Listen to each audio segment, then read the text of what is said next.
Ang mga lalaki, nakakapagod din makarinig lagi ng words na pare-pareho na lang lahat ng mga lalaki. Kasi may mga kilala pa rin naman ako na seryoso at totoong magmahal. Marami yan. Ang mga lalaki, tahimik lang sila. Lagi silang walang kibo. Maski anong daldal mo, minsan wala talaga silang reaksyon. Normal lang yon, huwag kang magreklamo. Halos lahat naman ata ng lalaki ganun. Mga lalaki minsan insensitive pero hindi ibig sabihin wala silang pake. Minsan kaya sila ganun para hindi na lang din sila masaktan. Yung mga lalaki na yan kahit walang kibo, nasasaktan din naman sila. Hindi natin alam na kahit todong ngiti sila, kahit nasasaktan, wala silang magawa, lunok na lang lahat ng sakit. Okay na sila na yung masaktan kaysa tayong mga babae. Hindi lahat ng lalaki showy in public. Minsan, sapat na nasa'yo pinapakita na mahal ka talaga niya. Hindi naman ang buong mundo ang minamahal nila, kundi ikaw. Minsan, hindi din sila ma-effort kasi hindi naman nababase dun kung mahal mo talaga ang isang tao. Yung effort na sinasabi ko yung mga gifts at surprises ha. Hindi yung effort na pasayahin ka, alagaan ka at pahalagahan ka. Minsan, hindi din sila vocal sa pagmamahal nila sa'yo. Maraming boys ang ganyan. Kung minsan nakakalimutan nilang mag-I love you sa text or sa tawag, okay lang yun. Ang importante naman yung ginagawa nila na yung mga bagay kasi sinasabi nila sa'yo. Yung mga lalaking yan, nasasaktan din sila. Sa lahat ng aspeto ng buhay nila. Sa pamilya, kaibigan, sa love life. Kaya huwag kang masyadong etsyosera kung minsan gusto niya mag-isa. Hayaan mo lang.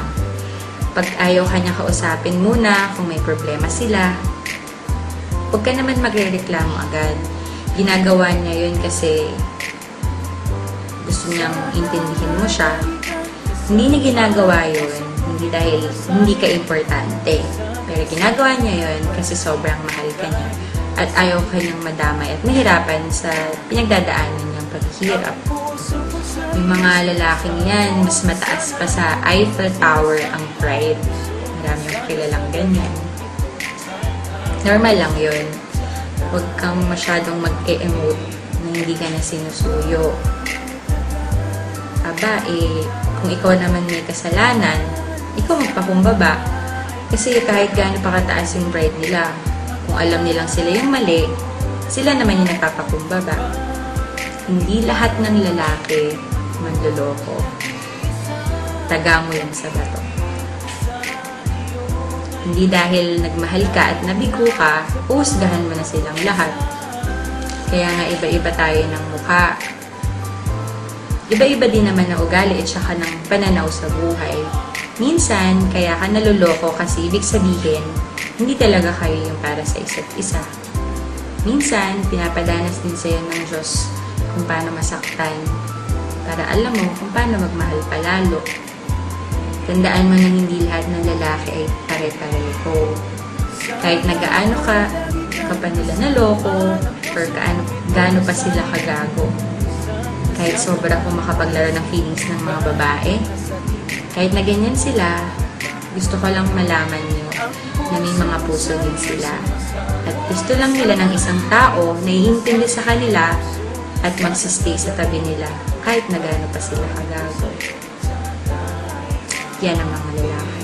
Sana ay lagi kang kasama ng puso kong ito na sa iyo'y nagdurusa.